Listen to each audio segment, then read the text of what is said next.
Selamat datang di kuliah online jaringan komputer. Kita lanjut ke topik yang selanjutnya, yaitu masih berbicara tentang internet protokol ya.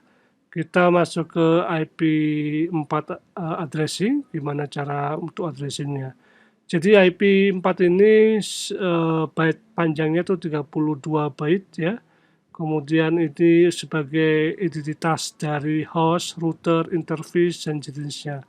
Jadi interface itu penghubung antara host, router, atau physical link-nya itu ya, itu penghubungnya. Jadi kita bisa tahu ini pemberian labelnya sekian-sekian, ini juga punya label IP address-nya, di ujung router juga punya, ini juga punya, ini juga punya, masing-masing punya interface-nya ya.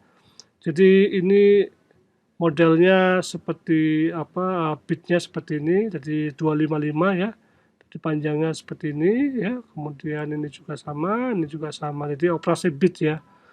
Oke, bagaimana kita menghubungkan satu sama lainnya, nanti kita akan bahas di chapter selanjutnya ya. Jadi kita bisa lihat di bagian penghubung sini ada wired ya, kemudian di wireless ya. Jadi misalkan hubungan antara komputer-komputer ini masuk ke router itu nggak langsung bersamaan, tapi melalui Ethernet switch ya.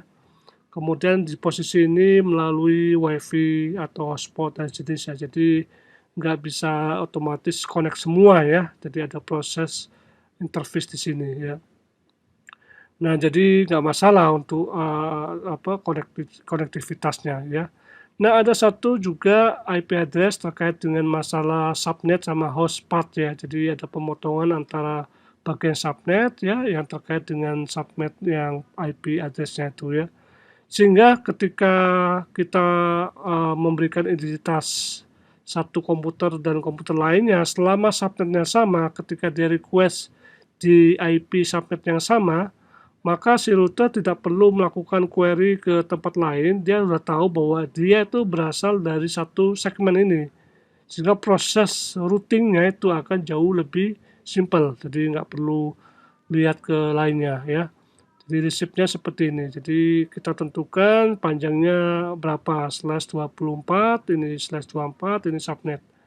Jadi subnet mesh-nya itu /24 ini ya. Ini yang dibilang subnet. Nah, itu apa sih itu? Nah, itu nanti kita akan lihat. Nah, ini contoh misalkan kalau misalnya Anda mau kira-kira ada berapa subnet di sini ya. Anda coba hitung. Kira-kira apa berapa subnet kalau seperti ini. Nah, ini terkait yang tadi /24 itu gimana, itu adalah namanya CIDR ya, classless interdomain routing ya, di mana format penulisannya seperti ini ABCD slash ini adalah jumlah byte-nya ya. Contoh misalkan kita mau subnet sepanjang ini, jadi misalkan itu ada 255, 255 dan 25 ada 4 kali ya.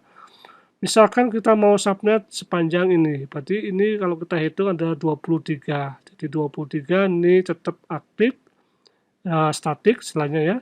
Kemudian di sini host path-nya. Jadi kalau misalkan kita pakai ini, kira-kira berapa jumlah hostnya ini? Bisa dihitung kan ini, berapa byte panjangnya, maka kita akan dapatkan jumlah IP atau host path-nya ada berapa. Jadi unik daripada masing-masing subnet. Semakin panjang ya hostnya akan dapatnya sedikit ya. Jadi itu yang terkait dengan masalah subnet.